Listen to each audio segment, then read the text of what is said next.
3:30. Hatari? 3:30 baba. Kwa nini baba? Mzigo ndio kuchilimishwa. Usiku wa manane. Lakini Mungu anabweka na pia shughuli inaenda. Utafanyaje baba ujaenda shule? Baba. Shule ulionao ni ya kuendesha maisha yako. Elimu dunia hii baba. Elimu dunia baba. Sasa kama elimu dunia na yeye kushinda. Sio mshoki.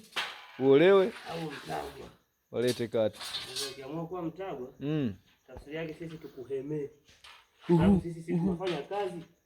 Na maana yake sisi tukuhemee wewe. Ili upate kula. Kaka kauli hizo. Sasa wewe ukiwa unataka kufanya kazi. Tafsiri yake ni kuhemewa, ndio unasubiri. Na sio ndio kukuchelewesha.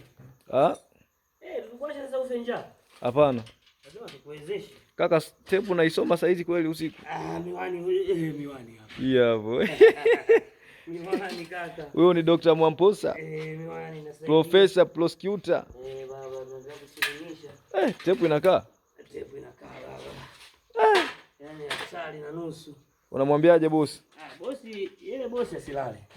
Bosi asilale. Shughuli yake inaenda. Sawa. Shughuli yake inaenda. Mbona kama umecholea 78 sio 68 shehe? Hii sijavutia kwa nje.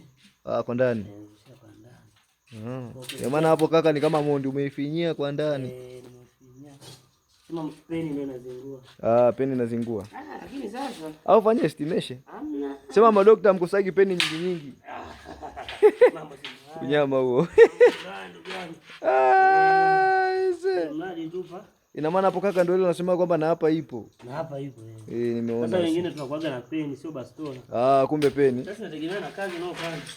Ndio maana hapa ipo, maana kumbe wage na maana nyingi. Inategemea na kazi unayofanya. Ina maana hapa ipo inakuwa na peni au bastola. Au tepu. Kwa hiyo nikisema na hapa ipo ina maana kwamba wewe ni peni na tepu.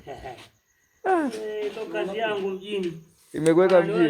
Nimenyoa kipara. Wanajua dokta utapeli. Wakati nakula mpaka nyumba za watu zipendeze. Nyumba ya mtu isipopendeza unaleta. Haujala.